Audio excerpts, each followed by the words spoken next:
პარლამენტი განათლების რეფორმაზე მსჯელობს, საკომიტეტო განხილვა დასრულდა, დღესვე კანონპროექტზე იმსჯელებენ პლენარულ სხდომაზე. რატი მეტრეველი მუშაობს თემაზე და საკომიტეტო განხილვის დეტალებს გაგვაცნობს.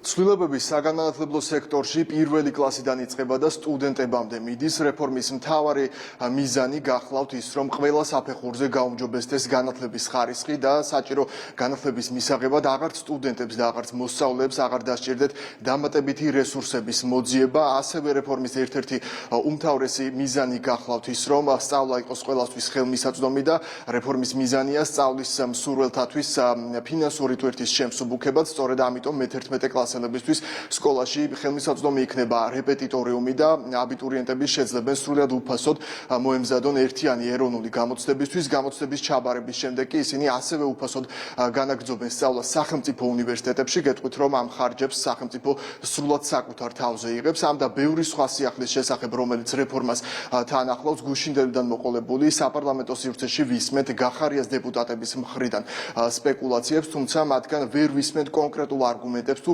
რატომ არის ცუდი ეს რეფორმა და რატომ არ უნდა შევიდეს ძალაში საკანონმდებლო ცვლილებები, რაც კიდევ ერთხელ ადასტურებს იმას, რომ არგუმენტირებული მსჯელობა ამა თუ იმ საკითხზე მათი ძლიერი მხარე ნამდვილად არ არის. საქართველოს პარლამენტში გრძელდება ორივე პაკეტის განხილვა. პირველი პაკეტი ზოგადი განათლების რეფორმასთან დაკავშირებით გულისხმობს 11 კლასიანი სწავლების მოდელის შემოტანას, ხოლო მე-12 კლასი ხდება ნებაყოფლობითი.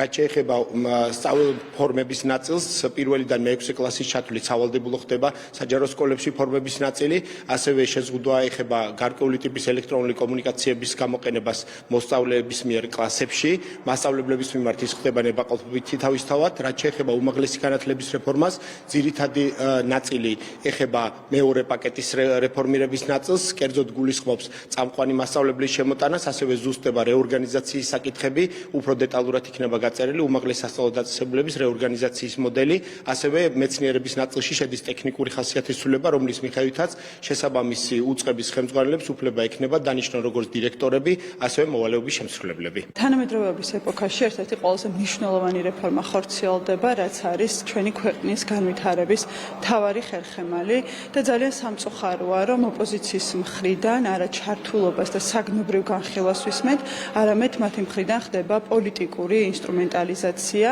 და გამოყენება როგორც ახალგაზრდების, სტუდენტების, ასევე პროფესორების, პირველ რიგში დეზინფორმაციის მიწოდებით, დღეის მდგომარეობით ჩვენი ქვეყნის უნივერსიტეტები, სახელმწიფო უნივერსიტეტები არ არიან მსოფლიო 500-ში შესული და რეფორმის ერთ-ერთი მთავარი მიზანი იქნება ის, რომ როგორც ხარისხის, როგორც პუბლიკაციების, როგორც სამეცნიერო მიმართულებით მუშაობის კუთხით საქართველოს სახელმწიფო უნივერსიტეტმა დაიმკვიდროს ადგილი მსოფლიო რუკაზე.